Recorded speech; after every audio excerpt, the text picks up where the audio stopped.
Okay? I've introduced you. Now, now, we are so glad that Ahmad is able to be here with us. For a very long time, I had been waiting for him to arrive, but I only met him just last year. Yeah? So Ahmad, as the introducer one said, has been with Cambridge at the Center of Islamic Studies as a visiting fellow for 22 years. He's also been distinguished fellow at USIM, and we need him for a long time in the future. So that is for the benefit of our Vice Chancellor, who is on the left side here. Thank you very much, Vice Chancellor. Yeah. So Ahmad, for a long time, has been doing his exhibitions. Yeah, and the first exhibition he held was in 1976, which was officiated by no less than Queen Elizabeth II. Yeah, that seems to be a long time ago. Yeah, Ahmad? But he's not lost any of his enthusiasm for the concept of Mizan. And we have been talking about Mizan in terms of so many different things. But at this seminar, at this conference, we're thinking about attaching or looking over the concept of kampung, the kampung. And for Ahmad, the village in England is not necessarily the kampung that we are thinking about. Okay? The kampung has its special qualities, its special character. Everything about the kampung seems to suggest that we are able to be reclaiming aspects of the values that we've been talking about as part and parcel of the Mizan.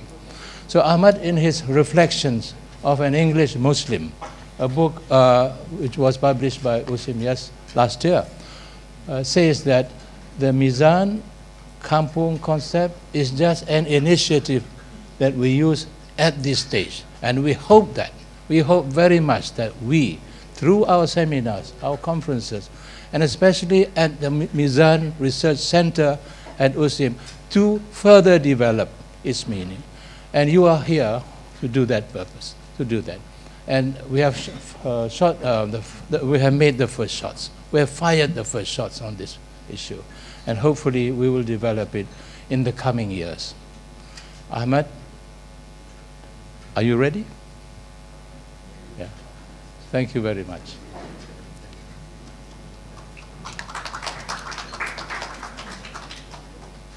Assalamu alaikum. I'm absolutely overwhelmed because it wasn't at all what I'd planned for Professor Hood to do. I wanted him to set the scene of the whole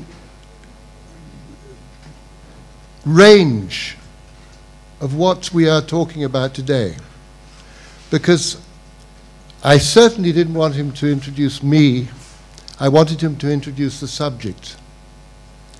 Because you see, the journey we have been on is one which I really have been exploring this for the last 25 years.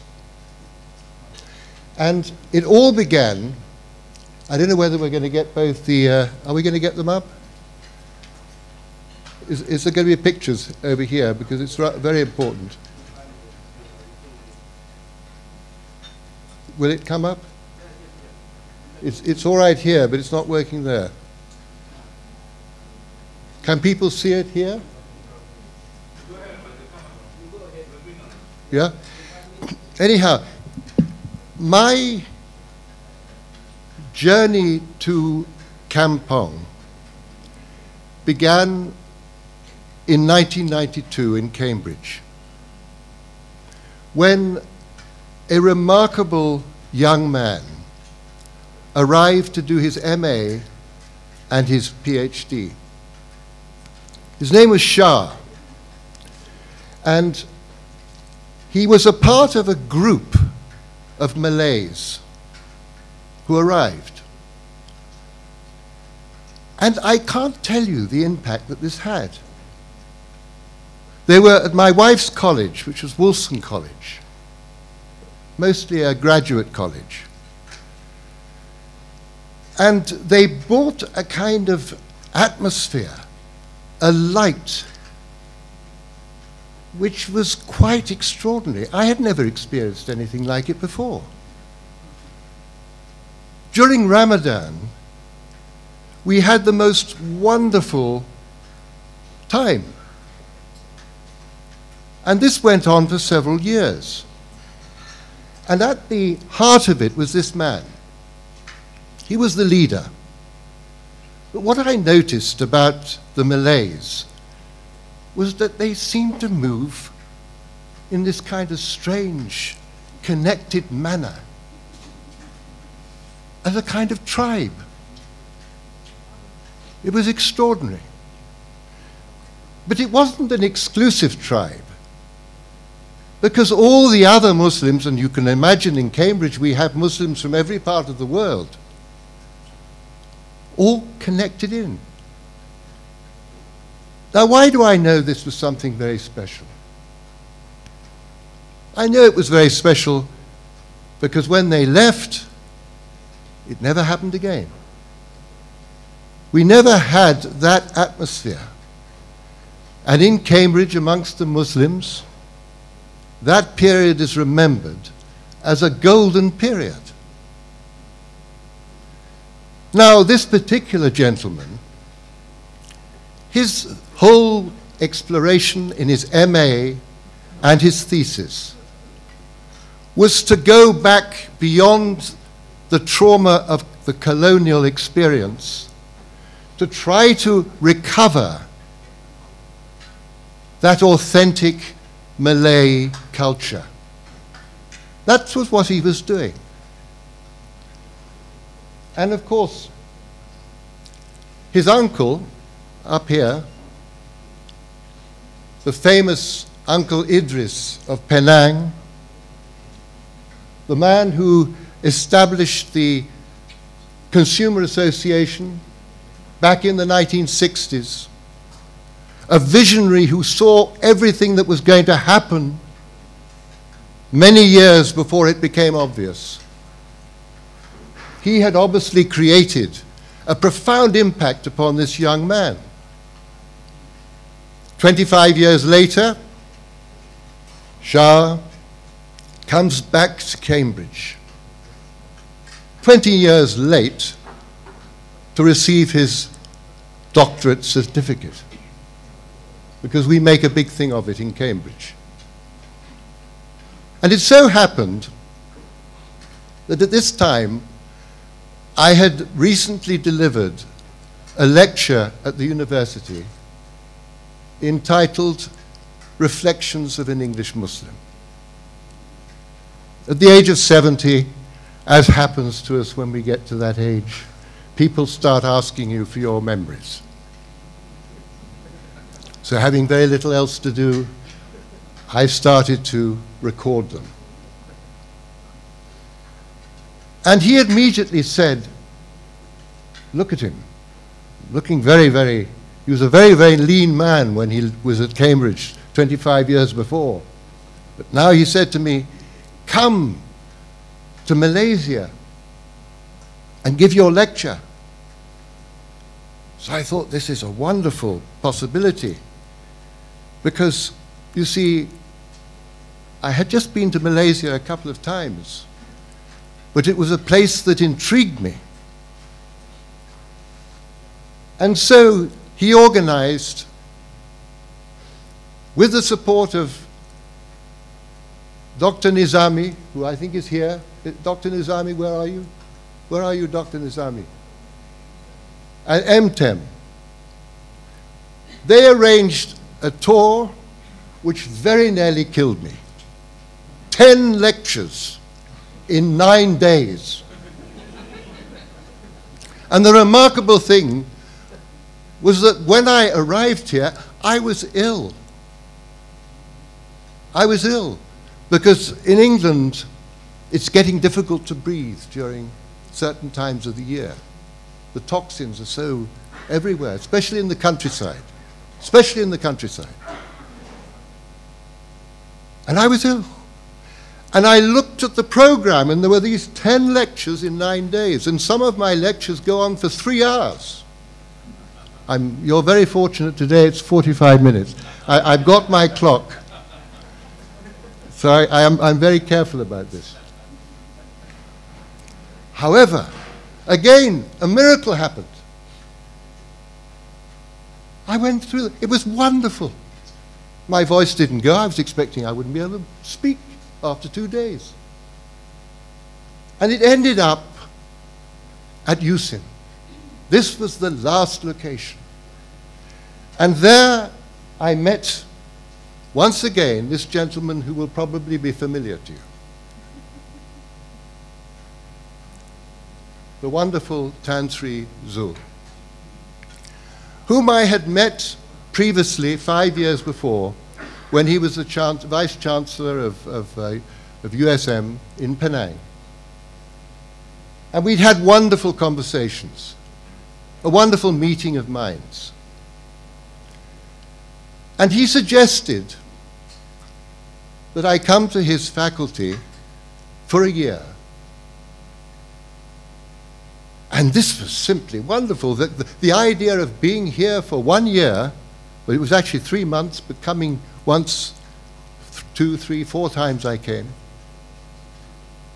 to be in a chance to work with him and to be amongst the students was simply wonderful. So I accepted. And then was the opportunity to start to try to understand what this mysterious thing called Kampung was. Because you see, while we were preparing for my tour, during Ramadan, I was coming after Ramadan, Shah would phone me and say, you must send me the information, the photographs, all the stuff for the brochures. I said, why? He says, well, because at Eid, everybody disappears to their kampong. I said, what do you mean? He said, they all leave. We all go back to our kampongs. I said, what is this kampong? He said, we go to our kampongs. I said, but you live in KL. No, we go back to our... So I was becoming intrigued. What is this kampong? And so it became my mission to try to understand, because I knew it wasn't a village. Oh, no, because I'd already experienced something special about these Malays who'd come to Cambridge. This is something unusual, unique. So what was it?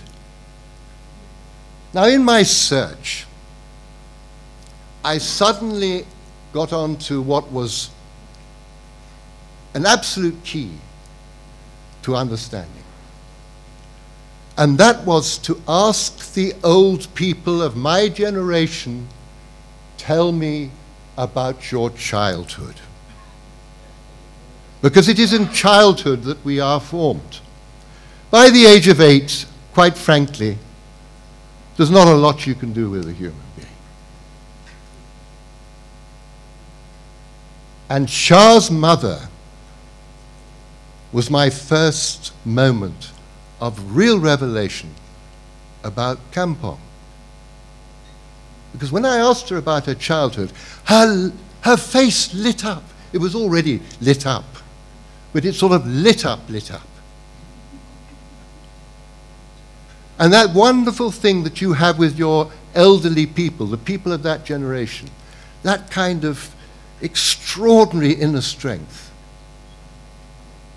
She started to tell me about her childhood in Kampong.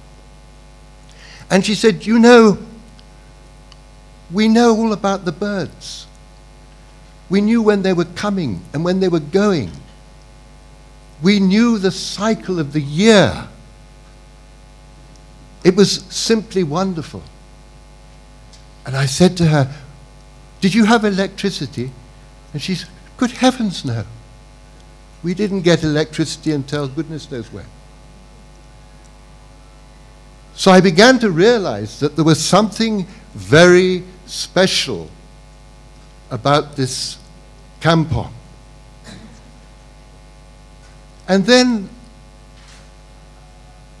Tan Sri introduced me to the gentleman that we all know and love so much. And he started, because I was becoming questioning. You know, I was amongst these learned people, and he started telling me names of things. And what came across was he was showing me all the names of how in Kampong the community collaborated, doing special things together. A collaborative world, so many rich words. And then, where's my water? Water. Sorry, if I could have some water. I think I left it on the...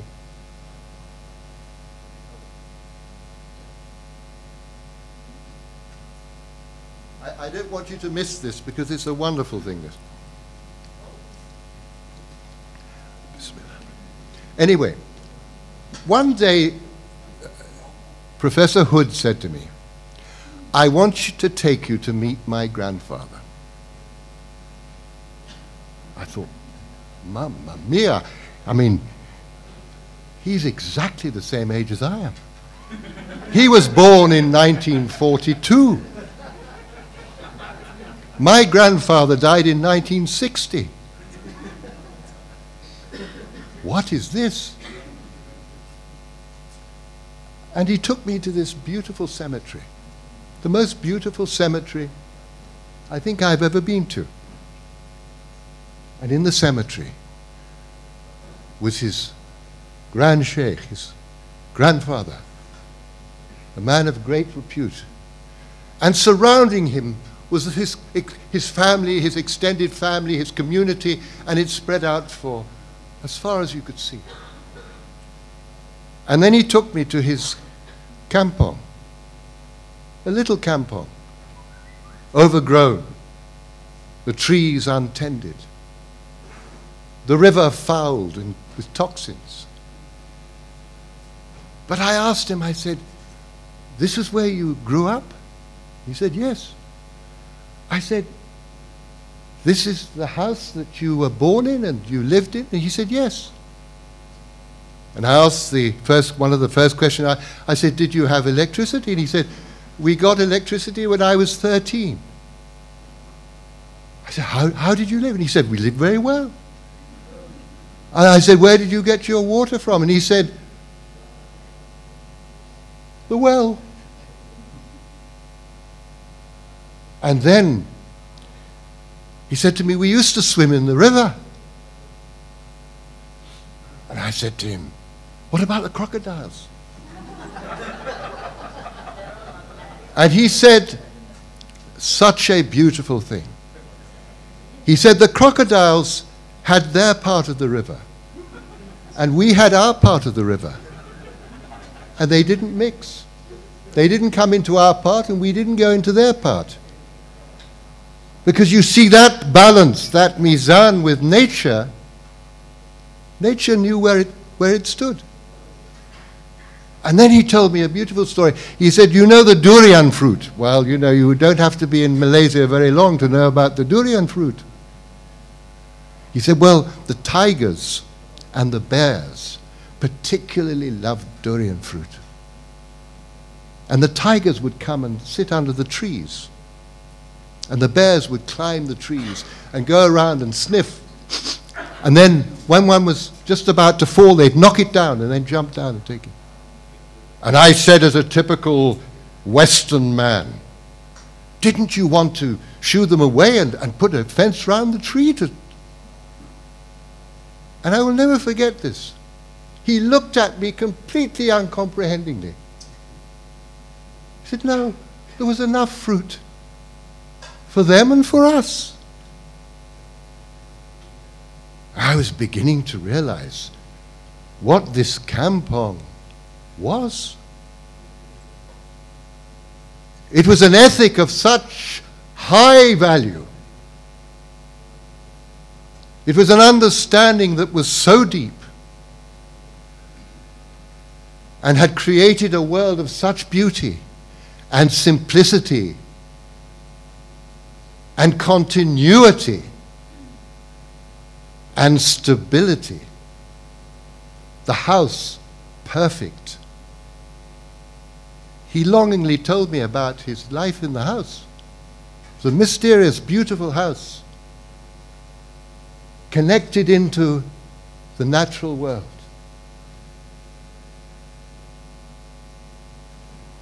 And this is not a romance. This is a reality which, when I was in Cambridge in 1992, I saw and experienced in the souls of those young men who came to us. But where does it come from? Where does this extraordinary world, which has almost been forgotten, now people talk about it as being nostalgic or romantic or whatever, where did it come from? Well, it came from Islam. It came from a moment of eternal compassion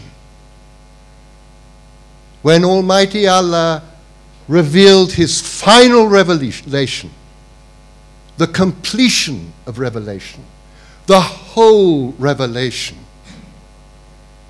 to the last of the Prophets sallallahu alaihi wasallam in Mecca.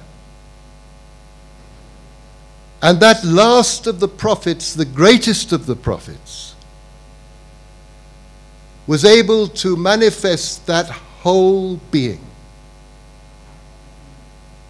And in Medina, the Blessed, in Medina, with his companions, was able to establish the way of life that was the perfect way of life of how human beings can live upon this earth. A way of life in which the balance, the Mizan, between what we obligate to our Almighty Creator, our duties towards humanity, and our duties towards the creation are in perfect balance. That is the Mizan, the three levels in which we exist. And this glorious revelation was universal. It went beyond the bounds of all other civilizations, which were all bound by territory. And from east to west, from West Africa, where you see in the city the centrality of worship and the community connected around it. You see in this wonderful example of a town in Morocco, surrounded by its agriculture, which fed it. And there in the center is the centrality of worship, God-centeredness. Look at this, the Islamic city. From here, right across the Islamic world, the city is like an organism. It is the most perfect reflection of a community that is completely connected. Every house is connected to every other house. It's like a honeycomb. It represents that community connection. Another city in Yemen, wonderful cities in Yemen with the great tower houses, surrounded by its agriculture. with its mosques, the Balkans, Iran, the same honeycomb world of interconnected communities, and communities which didn't just include the Muslims, it included the many other communities that also participated in this unity. India,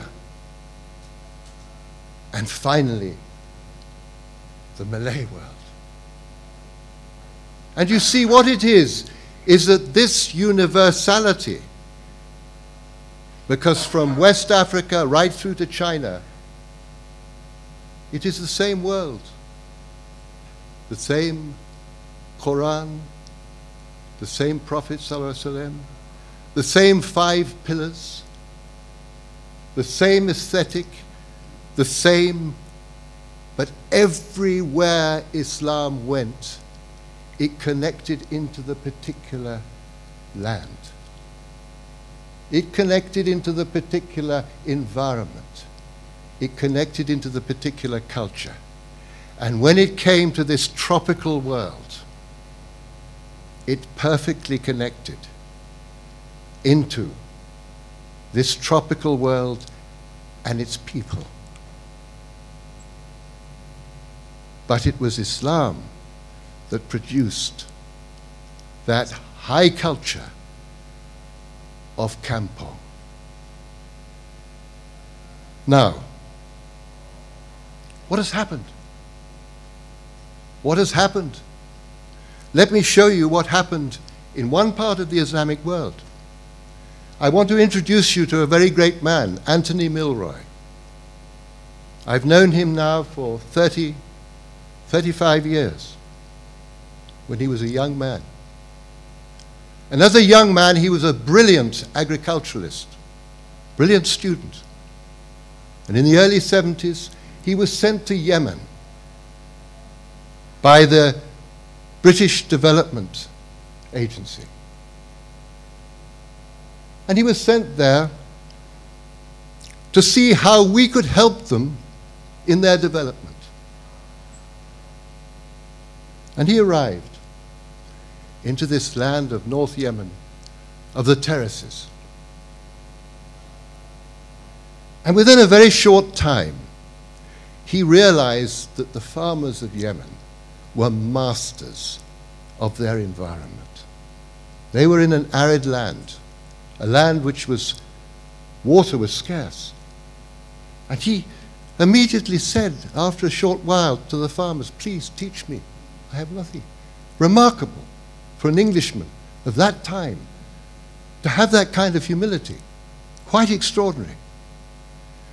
And he saw how these great, amazing terraces, difficult land, were farmed, and how when the great water came, when the monsoon hit, the water came to the top, flowed down, and reached the rich lands of the wadis, down in the valleys, and how they dammed the fields, so that as the water came, having gone through all the terraces, watering all the terraces, so when it arrived into the valley, it was completely controlled. And then how they controlled it through the valleys, where each farmer had the fields and the dams, and then the dams were broken and the children had a great time flowing through the water. And by the time the water had reached the end of the valley, everybody had received their water, and the crop was secured. And there was the water master, who was the most important person in the operation, making sure that everybody got a fair part of their water. An amazing collaborative system. And Tony Milroy was so full of wonder after 4 years of studying this system. So he came back to London to make his report to the British Development Office. And he said to them, basically, These people have been farming this land for hundreds, thousands of years. The whole of their farming system is integrated into their culture and their religion. Nothing is planted without the name of God. They have developed thousands of varieties of sorghum, which is the main crop, thousands of varieties of sorghum, for every aspect. They use every drop of water that comes from the great monsoon and the little monsoon. Nothing is wasted. During famine years, when the monsoons come late, they know how to deal with it. They plant certain crops later. And all their knowledge is contained in epic poetry. And it's a growing volume of knowledge because they're dealing with a living system. And the little ones who come along learn it through the poetry. And he said, this system is a miracle.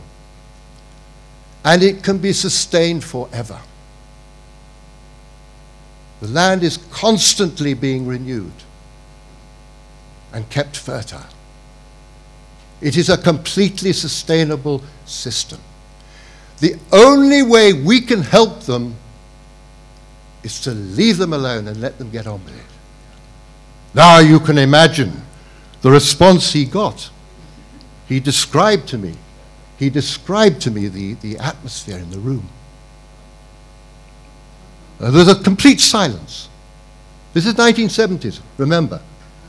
The 1970s, early 1970s. There was a complete silence. And then there was a kind of rumbling as the chairman started to say, you mean to tell me that we have spent 4 years for you to come back here and tell us that these people in their primitive world don't require our development? So what he did was he was in big trouble. He lost his situation there and everything. So what he did is he went and spent a number of years, 10 years, studying arid lands in Australia, in America, in North Africa. And then he took a camera, and 10 years later, he went back to Yemen. And all the things that he'd warned against had come true. First of all, the grain market, Sana'a. The Americans and the Europeans had used their subsidized wheat policy to get their hook into the trade in Yemen, which meant that they undercut the sorghum groves. And so the sorghum growers of the terraces, the difficult terraces, that started the great Yemeni exodus. And all over the world you will find Yemenis. You will find Yemenis in the orange groves of Florida. You will find them in the almond plantations of California. And of course throughout all the oil wells. So the great terraces were unkempt. And if you don't continually renew the terraces, they start to collapse. And they started to collapse, and this is a terrace which has collapsed. And there you see the rubble that has come down into the wadi from the terraces.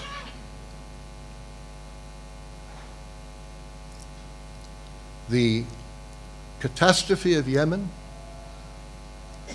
which is one of the greatest catastrophes of our time, and hits every Arab deeply, because Yemen is very special for the Arab. What happened was basically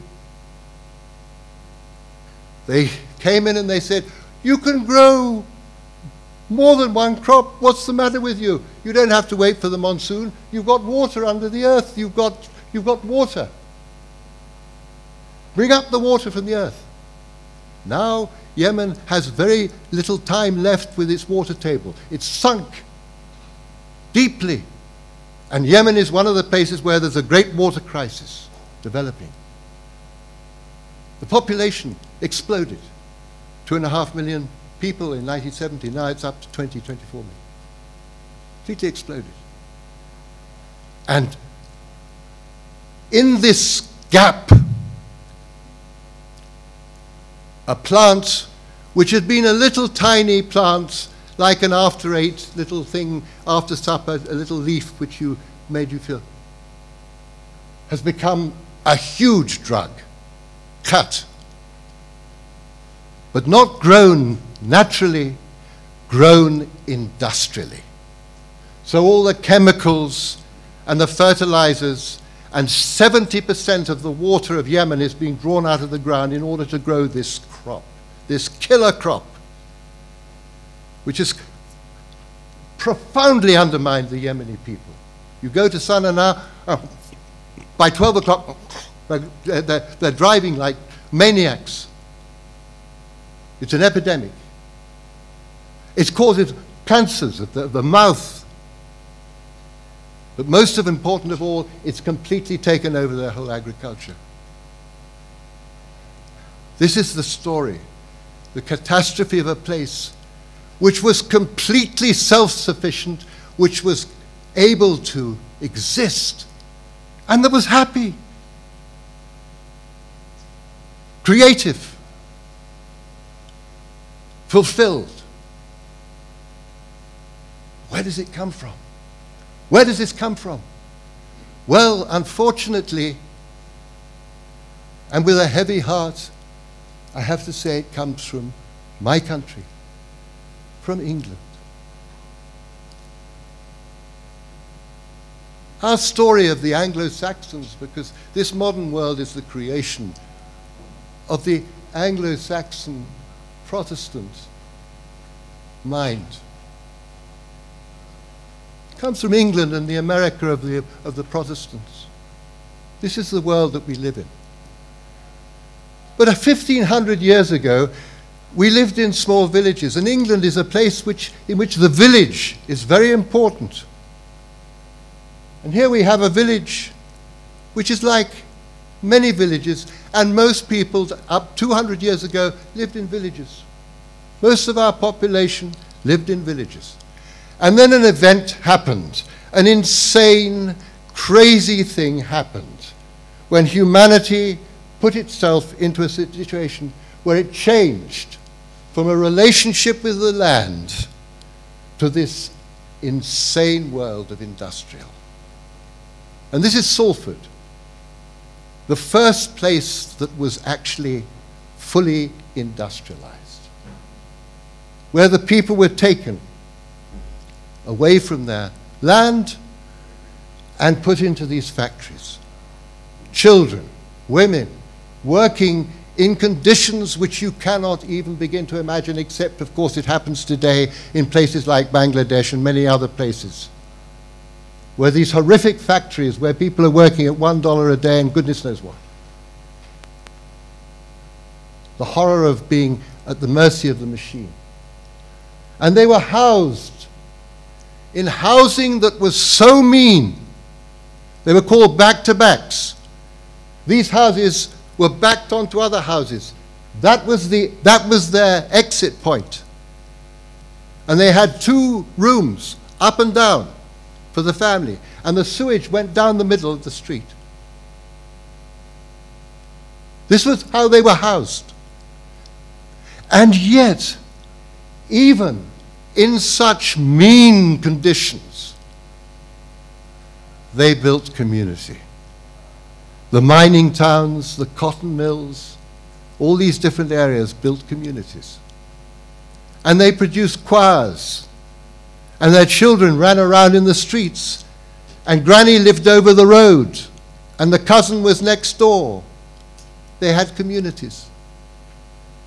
And then in the 1950s and 60s, when cotton returned to the east from whence it had come, and the mines closed because oil had come into abundance,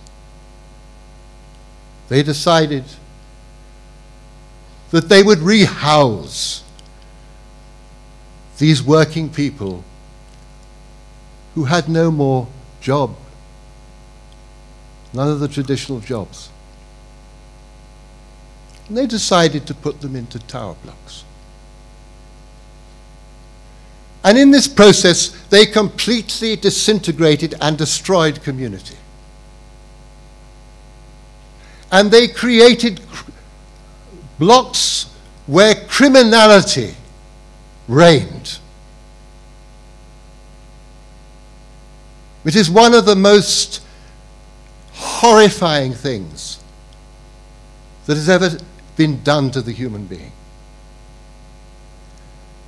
And in those blocks, the lives festered. And for the second time, their communities had been destroyed. Even after being taken into those factories, they had created community and they had pride. Now all that was taken away from them. And after a few decades, it was realized that this experiment of the tower blocks was a disaster. So they started blowing them up. And once again, the inhabitants of these tower blocks have been moved and relocated and rehoused. Now, one of the great problems we have is that when we have something, we can never imagine losing it. We can't. It's a human problem.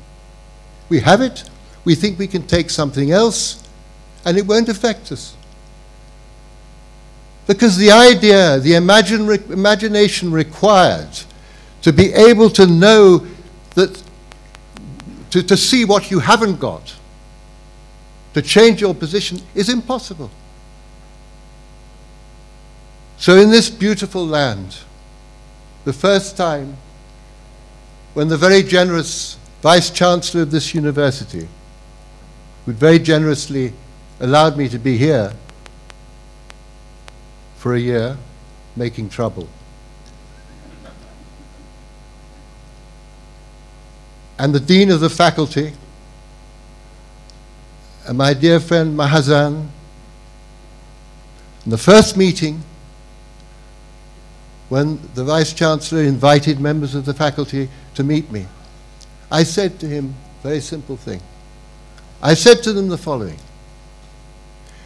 you have beautiful hearts still. You are still alive. You still have laughter. There is great beauty in you.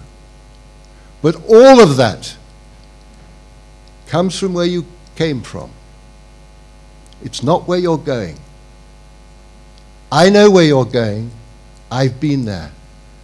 And I can assure you that there's nothing there. It's a complete illusion. It's a promise that is never delivered. It is a paradise on earth that is a figment of the imagination. It's a mirage. Before it is too late, recover the Mizan. Recover Kampung. Because there is nothing that can improve upon that system. Yes, Kampung is a perfect example of Mizan. That perfect balance between our duty towards Almighty Allah, our community responsibilities and relationships, and the way in which we tend and relate to His creation. Thank you very much.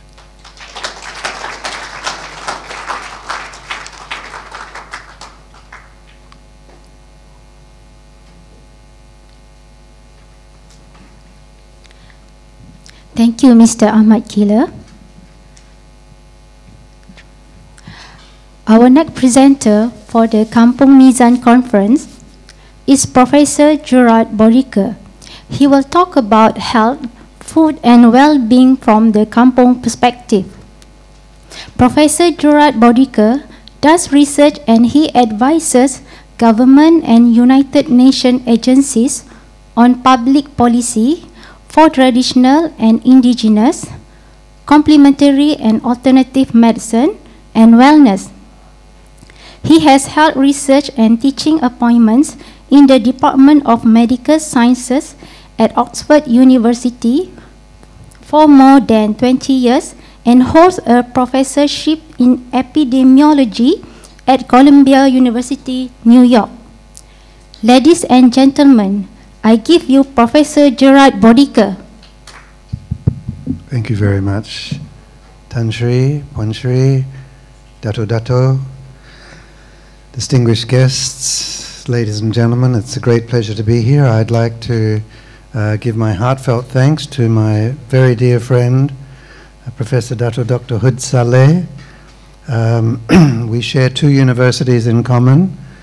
We were both undergraduates at the University of Western Australia, and when I was a freshman, Hood Saleh was the university squash champion. And very popular with a certain sector of the student body as a result. He went on to Oxford for his doctoral studies. I stayed and worked with Aboriginal communities in Australia, and then did my doctoral studies at Harvard and ended up at Oxford. So we've reconnected, we've connected here in Malaysia and produced a book together, which I'll mention in the context of my talk, but we very much share common views and values on society and the importance of deep values as being the basis for development policy.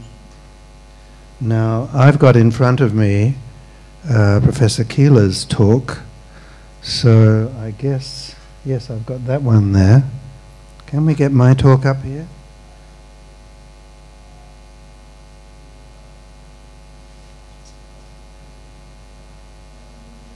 Yeah, go full screen. Very good. Okay. Can we go full screen on this one? Okay, so I guess we need someone to click over there as well. Are we having double click? Or if I click here, does it go? Okay, next slide. Ladies and gentlemen, I'm a public health academic, and so I want to talk about health issues and community. And so far we've been talking very much at the local level. I'm going to start global and end local. So bear with me when I talk a little bit about some global trends here. We all know that non-communicable or lifestyle diseases, heart disease, diabetes, cancer, chronic respiratory conditions are responsible for the majority of deaths worldwide. Now that is new. It used to be communicable diseases, malaria, TB, and so on, that were the leading causes of death worldwide. Not anymore. What we see is that low and middle income countries are going to be most affected by this, and the head of the World Bank now, Dr. Jim Kim, is former head of the Harvard School of Public Health and a doctor, and he is restructuring World Bank priorities to look at assisting the economies to retool to this time bomb of non-communicable diseases and the impact that that's going to place on the economy, on families, and on the health system. The World Health Organization has recently reported that almost 2/3 of deaths globally, and probably from those figures must be around 2/3 now, are due to lifestyle diseases. In other words, diseases that we bring on by the way we live, not something that we've caught from someone else. The World Bank estimates that this will have an impact of $84 billion of lost production over a 9-year period that they did this study between 2006 and 2015, just in that period, not in terms of what's coming. Now, a counterpoint to that, I want to share with you some very surprising data, which we'll come back to later when we look at the potential of some of the lifestyle dimensions of Kampung life is the global wellness industry. It hasn't been studied much until very recently, and this was a study done by SRI International, the former Stanford Research Institute, and they found that the global wellness economy is valued at $3.4 trillion. Anybody here know the GDP of ASEAN, all of the ASEAN countries? $2.4 trillion. So the global wellness economy has a higher value than the entire combined economies of ASEAN. It's worth bearing that in mind. It's very much a consumer-driven market. It's not driven by the health sector. It's not driven by governments. It's driven by the public. The public have their own values. They spend on anti-aging products, on weight control, on products to prevent osteoporosis and manage osteo and rheumatoid arthritis, digestion, memory. We'll get to memory later from the Kampung level. Men's and women's health, and also to just become well. We did a study in Oxford, which we published a little over 10 years ago now, looking at health status in a large number of people in the Midlands, around 9,000 people. We also looked at complementary and alternative medicine use, providers of complementary medicine, and we found that a quarter of all people who went to complementary practitioners were not sick. A quarter of people who went to complementary practitioners went to them to stay well. This was not covered by the NHS, National Health Service. This was paid out of their pockets. Now, economic logic will tell us that if people have a free good or service and a good or service that they have to pay for, they will choose the free one and not take up the one they have to pay for. This kind of simplistic economic logic does not apply to health. People will spend more to get better health care, even if they can have free health care that's not as good.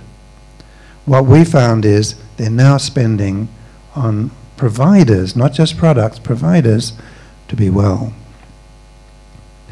WHO has highlighted the importance of diet and nutrition as central to the emergence of lifestyle diseases.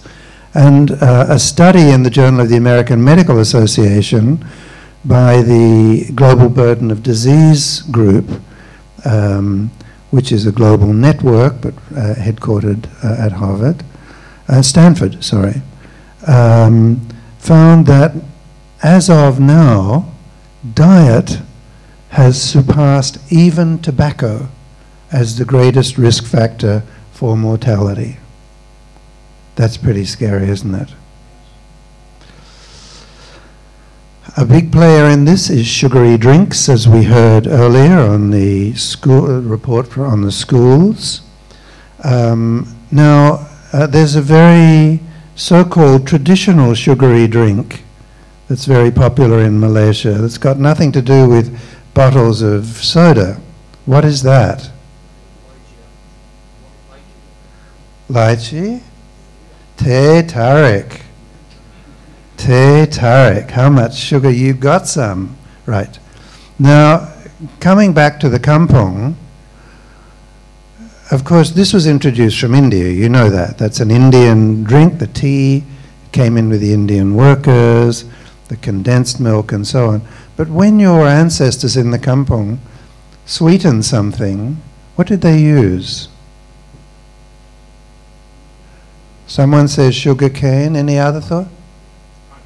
Honey, someone says? Honey? Palm sugar.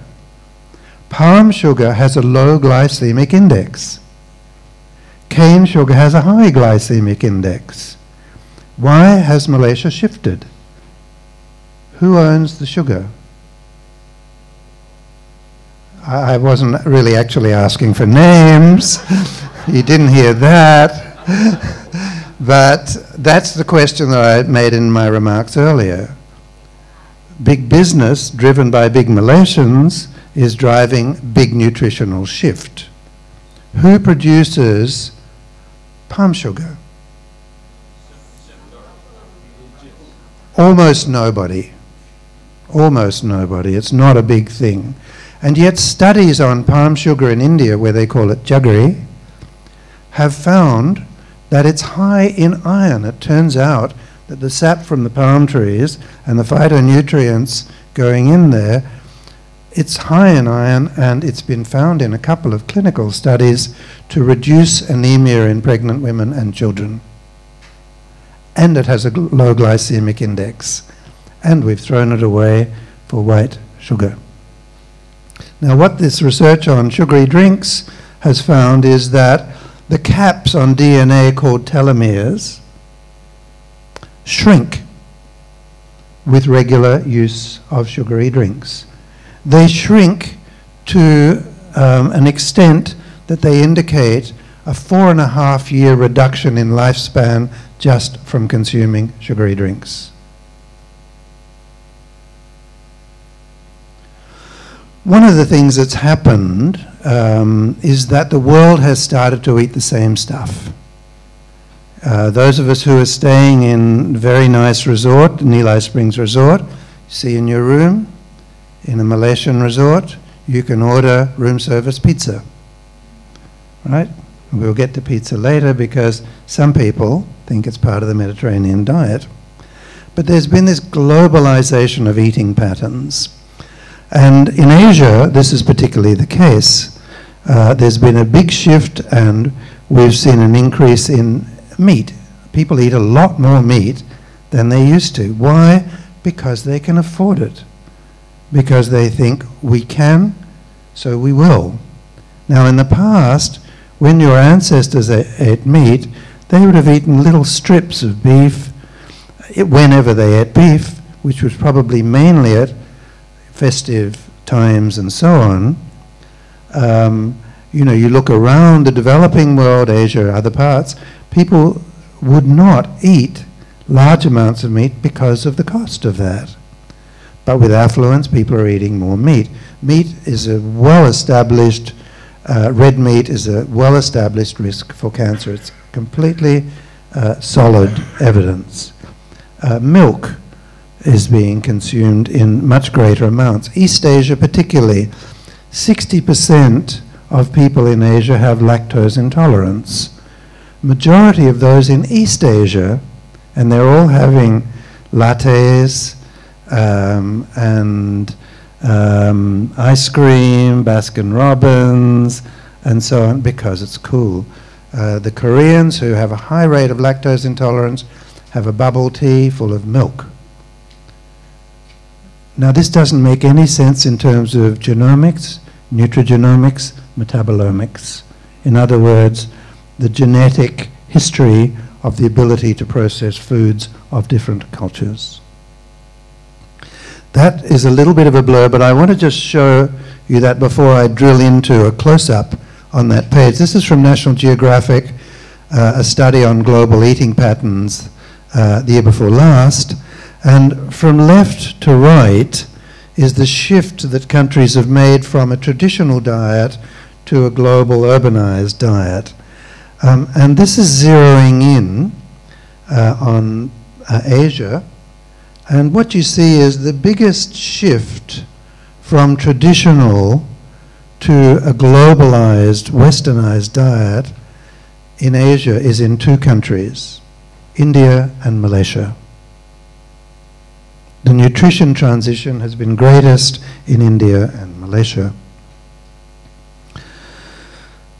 What does this mean for non-communicable diseases?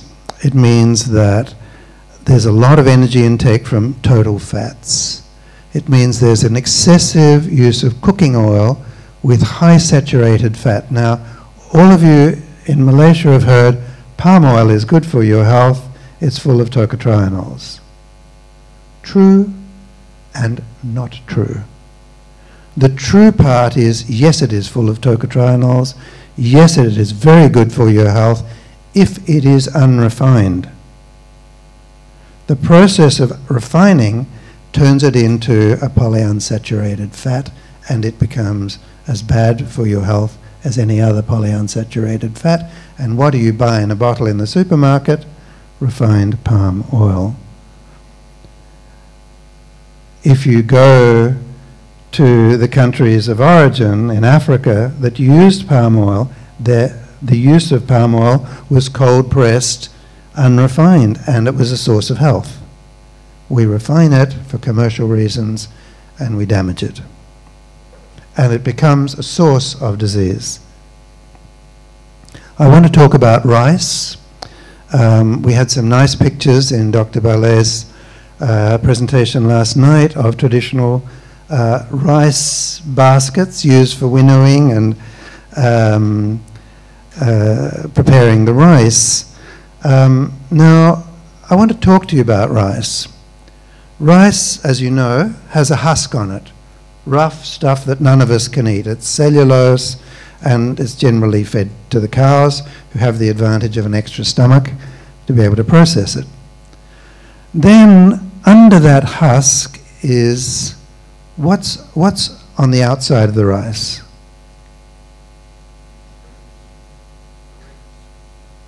It's a membrane called the endosperm, right? It's a skin. It's a little fine light brown skin around the grain of rice. We've all seen it, yes? Now, it turns out that this skin, or endosperm as it's called, contains a vitamin B complex. It contains amino acids that build bone, muscle, and nerve tissue. It also, clever little grain of rice, contains enzymes that break down the starches in the center of the grain. This is a perfect food that's designed to be good for us, luckily. The enzymes break down the sugars so that we're not stuck with a whole lot of sugar molecules in our gut, and hence affecting our whole metabolism. Immediately under the membrane is a layer. Anybody know what's the layer immediately under the membrane? Protein. The protein in rice is immediately under the membrane, and the bulk of the center of the rice grain is starch, right? What is the chemical equivalent of starch? What is starch? Starch is sugar. Starch is sugar. Now, when through industrialization we polish rice, and why do we polish rice? Putih is cantik. White is beautiful. Putih is cantik. That's the only reason we polish rice. It adds to the cost of it. It's just that everyone in Asia seems to think that white is better than brown. And that accounts for the high sales of skin whitening agents, as well as the abundance of white rice. It's got nothing to do with anything except that. When we polish the white, the endosperm off go the enzymes that break down the sugars, off go the amino acids that build bone, muscle, and brain tissue, off goes the vitamin B complex, essential for basic nutrients, and off goes the protein. What are we left with? Sugar. A bowl of white rice, ladies and gentlemen, is a bowl of white sugar. Remember that. Remember that. That's what Asia is eating every day, and scratching Asia's head and thinking, how come diabetes is rising? Now, it turns out, from research at the Harvard School of Public Health, that just by adding brown rice to a person's diet a few times a week reduces diabetes risk by 16%. Go back to what Mother Nature gave us. Go back to what your ancestors in the Kampung had. Your nutrigenomics do not have a deep consumption history of white rice. It goes back a century or so. The deep history of rice consumption from the Kampung is the rice with the endosperm on it. Turns out if you add a few other whole grains, like barley and so on, or black rice or red rice into the diet, you reduce diabetes risk by about 1/3. Having white rice increases diabetes risk by about 16%. You add brown rice, you lower it by 16%. That makes a 32% risk reduction. You add other grains, that's 32 plus 16. That's almost a 50% reduction in diabetes risk just through managing rice consumption. And that's going back to the Kampung. This point about tradition and diet has been a focus of the United Nations in recent times, and interestingly through the UN Human Rights Council. In Consumer International's recommendations towards a global convention to protect and protect, interestingly, not invent, protect and promote healthy diets, these set of recommendations promote the participation, I want you to really think about this, the participation of local communities in the development and implementation of socially and culturally appropriate strategies and programs for food and nutrition. Food and nutrition knowledge and skills training should be there in primary and secondary schools. How many kids in schools anywhere in Malaysia know what we've just been talking about rice? If they knew that in just a single class, how many mothers would get to hear about it? What change in family consumption patterns would that make? So they're saying this has got to get into education, and there have to be practical cooking classes and food skills, because whatever agony and anguish we feel about the loss of village life experience, the reality is 21st century world is an urbanized world. More than half the world's population now lives in cities, and soon it's going to be a lot more than half. It's not just Malaysia, it's a global trend towards urbanization. But Kampung values, even if not Kampung geography, can carry on into societies. And that has to involve education with science, culinary cooking lessons, traditional knowledge sharing, and so on. Now, you've all heard about the Mediterranean diet, how great it is. You've all heard about the research. Reduces heart disease, reduces risk of dementia, gives you longer life. What nobody has pointed out, my colleagues and I have, we had a communication published in The Lancet last year on this, is that the Mediterranean diet is a Western diet. It's studied by Westerners, on Westerners, and recommended for the 75% of the world's population that is non-Western. In political terms, there's another word for that. Something like that would in the past have been called cultural imperialism. It's imposing, again, the West's idea of what's good. If it's good for us, it's good for everybody. Now, this doesn't make any sense in terms of the metabolic history of cultures, the ability to process foods of cultures, food availability in cultures. And if you go into a kampung in deep Negeri Sembilan and you say to some of the grannies, actually, your cooking, Auntie, is wrong. And we just want to tell you, you should be having steamed skinless chicken and lettuce and tomato and olives and olive oil. And sorry to say, but the Mediterranean diet also recommends you wash it down with a glass of red wine. Well, you'd be shown the door very fast. Correctly so. So the point is that Asia has its own dietary traditions, and the greatness of the Mediterranean diet is known because of evidence. And there's a very well-established principle in science that absence of evidence is not evidence of absence.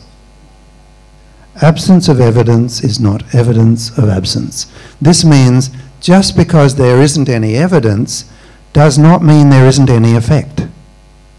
It means nobody's really looked at what the effect is in any systematic way. Now, we all do know that the Japanese diet's a very healthy diet, and that Japan has the highest longevity rates of any society in the world. And a group of nutrition researchers who've done a lot on the Japanese diet, the Wilcox's husband and wife team, the University of Hawaii, have noted commonalities between the Mediterranean diet and the Japanese diet, and you see them up there. One is a high intake of unrefined carbohydrates, not refined. Moderate protein intake, not huge amounts of meat because we've got the money and we like it and we're going to do it, but a moderate protein intake with an emphasis on vegetables, legumes, which are lentils, and beans and so on, which are high in protein, fish and lean meats. And you've ever seen meat in the Japanese diet? It's little tiny strips. It's not big chunks unless it's Kobe Wagyu beef, which is, I think, quite an Americanized, fairly new tradition. Healthy fat profile, low glycemic load, less inflammation and oxidative stress. Now, inflammation in recent research has been found to be the basis of practically any lifestyle disease you can think of. What happens is inflammation, which Asian medical systems have understood for a very long time. What do you have as a traditional term for inflammation? Heatiness. Heatiness means the beginnings of inflammation, right? So inflammation occurs. What happens? The body tries to damp it down. So if inflammation occurs in the arteries, and how does it occur? It occurs because we don't digest our food properly. It occurs when free radicals, broken oxygen radical particles, branch through the venous system and start attacking the lining of the arteries. What does the body do? It tries to put out the fire. How does it put out the fire? It puts plaque on. It covers it up, just like a fire blanket. That's how the body deals with inflammation. So inflammation has been found to be the basis of some cancers, a lot of cancers, of cardiovascular disease, of dementia, of rheumatoid conditions, and so on. If you can have an anti-inflammatory diet, then you're on the way to major preventive strategy across disease conditions. Another thing is, you think of the Mediterranean diet, there are some very nice herbs used in them, basil and mint and parsley and thyme and oregano and so on. But you look at the herbs used in Asian diets, sometimes called spices, they are powerful pharmacological agents. They are much more than seasonings and flavorings. They are powerful medicines. And you have in Japan the umeboshi plums and reishi mushrooms, which are powerful immunomodulators and anti-cancer agents. Goji berries from China. The people who grow goji in the Gobi, edge of the Gobi Desert in Xinjiang have the longest lifespan in China The largest number of centenarians in China are the goji berry farmers. It's a powerful immunomodulator, anti-inflammatory agent, and so on. Turmeric is central to Indian cooking. It's central to Southeast Asian cuisine in Indonesia, where I was earlier this week in Java.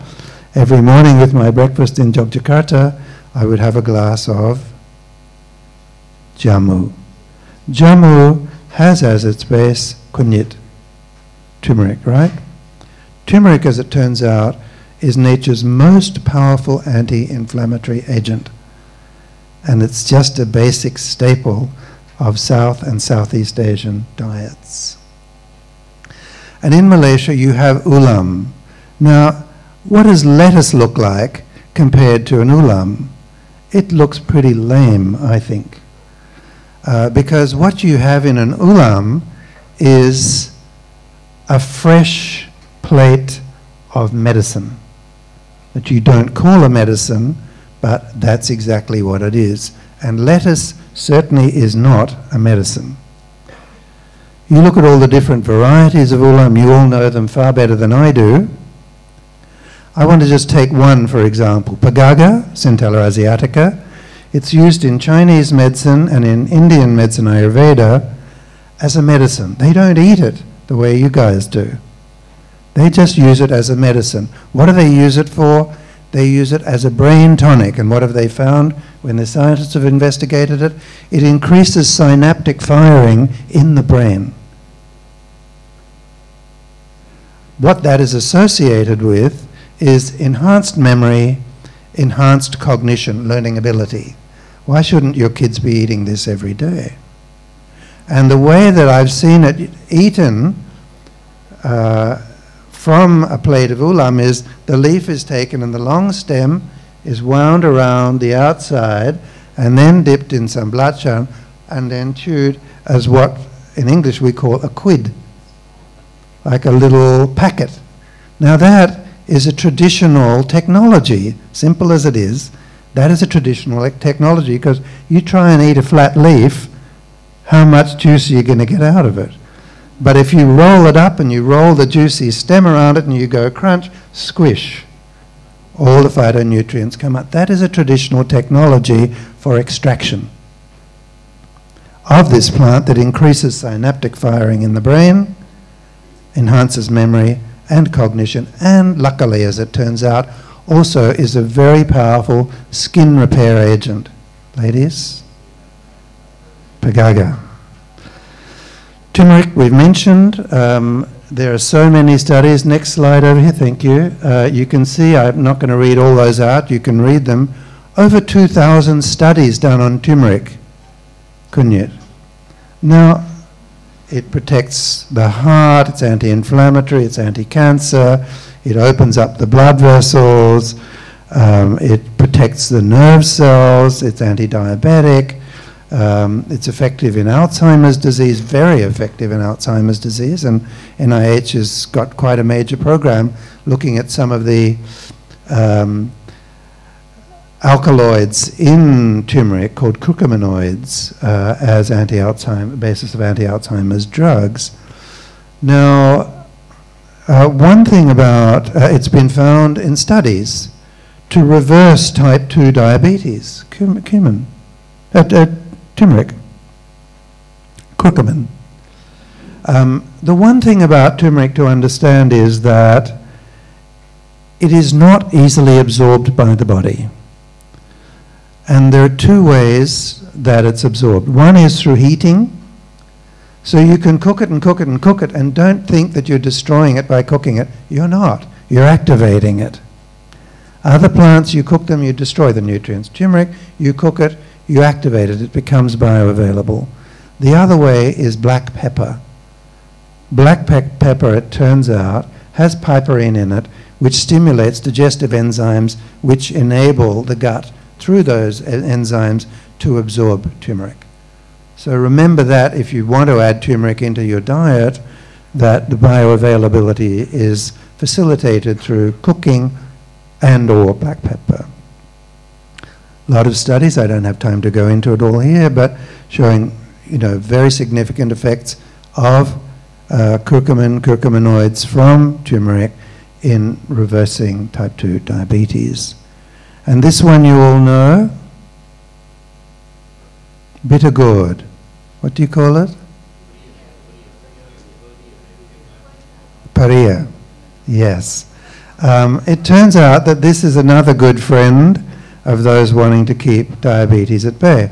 And I've seen it eaten as an ulam in Malaysia, correct? Correct. Not everyone from the West can quite understand how something so bitter could be eaten as a salad, but all power to you for eating it. And the main thing is, keep on eating it, because it's got 3 important chemicals in it. Polypeptide P, which is a plant insulin known to lower blood sugar levels. It has charantin, a hyperglycemic agent, which increases glucose uptake and glycogen synthesis inside the cells of the liver, muscle, and adipose tissue.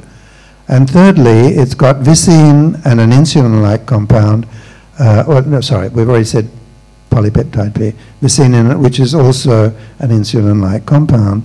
These 3 together make bitter gourd a very powerful anti-diabetes product. There have been clinical studies on it showing significant reduction in blood glucose levels among patients with type 2 diabetes.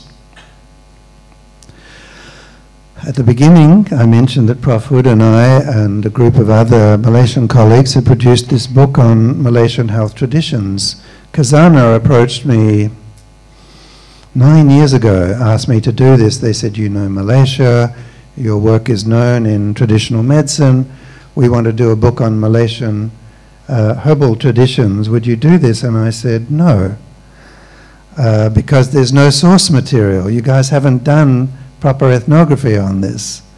So anyway, they persuaded me. I said, I need a team, and I've got to have experts in various fields. And luckily for me, Professor Hood was the key member of that team. Here we are in New York at the launch of the book in July 2009. It was launched by the Queen of Malaysia just a week or so before that, and then we went on to New York for an international launch. But we looked at food traditions, herbal traditions, and so on. And I just want to look at, we're talking about westernization of Malaysian diet earlier, but it's not just westernization, it's change within the tradition itself. Now, you all know nasi lemak, how it began. It began as a kampung, hearty breakfast for people working in the field. You cook the rice with coconut milk, it gives it bulk, you get lipids in that. The rice itself has sugar which gives energy. You have a little handful of kacang, of peanuts. You have a little handful of tittle of fish, ikan bilis, that you scoop out of the stream running through your property. And you have some veggies chopped up there with it, and half a boiled egg from your own chickens, and the rice comes from your own paddy, and that gives you egg protein, nuts protein, fish protein. The chutney probably has some protein, some sugar, palm sugar, low glycemic index. The vegetables are the kind of ulams we've been talking about, and it's all very healthy. That's nasi lemak then.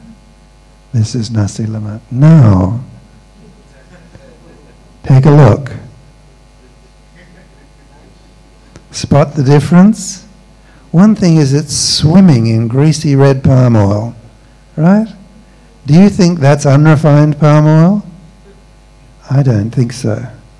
I think that's bought from a bottle from a supermarket, and that's refined palm oil, and that's a problem on a plate. So this is what can happen to tradition. It's not enough to just talk about tradition. We have to talk about healthy tradition. And it's even becoming a burger. Nasi le Big Mac. Right? I've been shown a 5-minute sign that I've only got 5 minutes, so I want to get to the end. I'm just going to tell you, in terms of Mizan, there are lifestyle approaches, mental approaches. Meditation at Harvard has been found not only to reduce anxiety and depression, but to increase the production of grey matter in the brain. Research at King Saud University have looked at Islamic prayer and have found significantly better dynamic balance in people who regularly practice Islamic prayer. Why does that matter? It matters because old people fall over and they break hips and wrists, and then they die soon after. They're afraid to go out, they have fear of falling, and all the statistics show after a fall among the elderly, there's a rapid approach of death. So dynamic balance is important. Research on Tai Chi has found the same thing. Interestingly, research on prayer has found that people who pray and believe that God is listening and it's a loving God show reduced anxiety and depression. People who pray and don't necessarily believe that anybody's listening and that there's not necessarily any loving interest out there, their anxiety and depression does not go down. So it's not just a matter of the ritual of prayer, it's a matter of the level of faith and belief. Sleep is extremely important, and in cities we have a lot of light and noise pollution. We don't have chickens waking us up early, and lack of electricity sending us to bed early because it's dark. So biorhythms have got out as well. So the environment of sleep is very important in terms of Mizan and lifestyle. Keeping the mind active has been shown to reduce risk of dementia. And physical approaches, someone mentioned earlier, being in nature. Japanese have a word for it, they call it shinrin-yoku, taking a bath in the forest atmosphere. Forest bathing also has been found to greatly improve mental health. And you think of kampongs surrounded by nature, there's that. Massage also reduces anxiety, blood pressure, heart rate. Research on massage on premature infants, comparing massage and non-massage babies, found over a 6-week period a 50% greater growth rate in the massage babies than in the non-massage babies. And when they looked at the biochemistry, they found somehow massage stimulated human growth factor. So urut Melayu, bagus. Okay, so now this is my closing pitch to you all, ladies and gentlemen. I said I'd start global and end local. This is the local. We've seen how Western foods are taking hold in the societies of Southeast Asia. The question is it possible to preserve and promote, as that UN declaration encouraged, health-giving aspects of traditional diets? Health-giving aspects. Japan has done this. They're promoting it. China is beginning to do this, promoting research into the healthy aspects of the diet. What can Malaysia do? And somebody said earlier, you ask the older people. It was, in fact, my esteemed colleague, Professor Keeler. You ask the grandparents. And here's what I propose. And the technical term for this is a food ethnography. But we can call it asking the grannies. And you go into a community and you say to the grandparents, when you were a kid, what did your granny do if somebody had a sugar problem? This is not what are your recipes here in Negri Sembilan. Not that.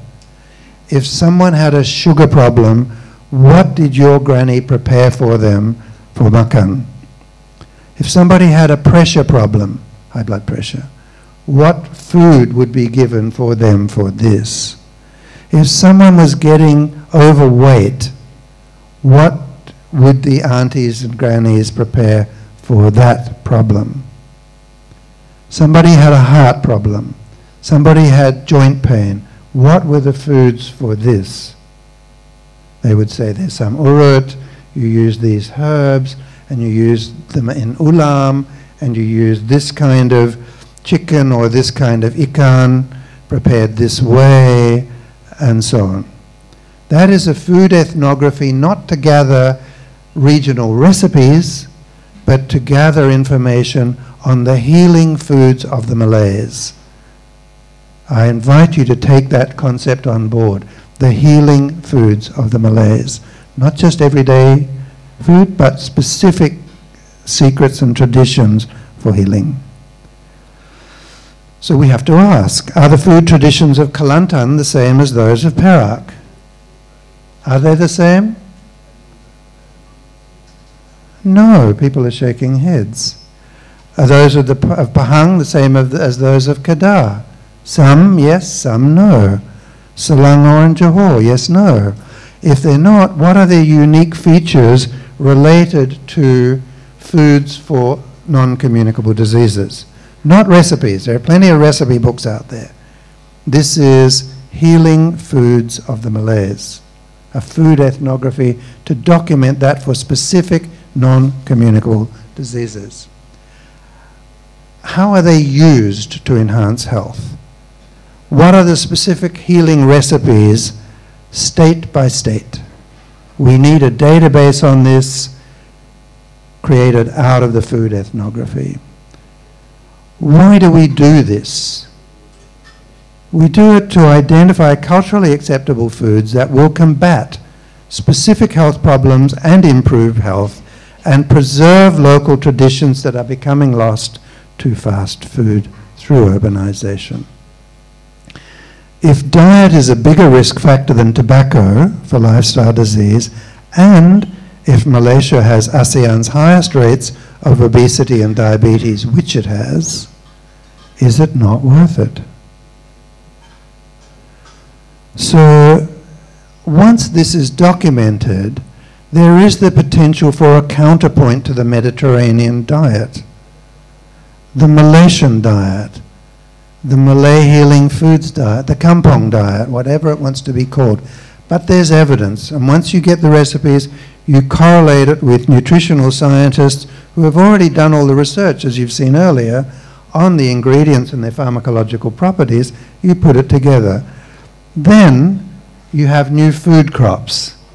That's putting it back to the Kampung area.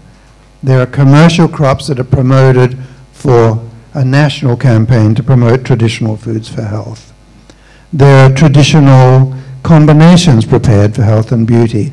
There's a message got out through the media, through education.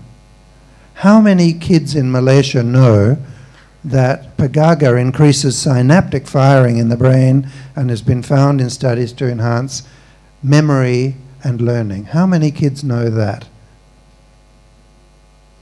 Right? Why should they not know the science of their tradition? Why should their science classes not have this in it? I would say it's a national deficiency. You do it through business programs, health, human resource development programs, government, and so on. In childbirth, ikan harawan. All the ladies have heard about ikan harawan. It's a fish that is used traditionally as a soup after delivery. A lot of research showing it's a powerful wound healing agent, and it repairs any internal lesions or stretching and so on from the process of delivery. Why should that science not be taught to every single girl in Malaysia? So basically the point is that if we don't do this, the nutrition transition is going to continue. Non-communicable diseases, which Malaysia has the highest rate of in ASEAN, will continue to get worse. By contrast, a new approach will bring new eating patterns, new agricultural directions, and new wellness products to feed in to the 3.4 global wellness economy that is waiting for tradition-based products with science to back it up. Thank you, ladies and gentlemen.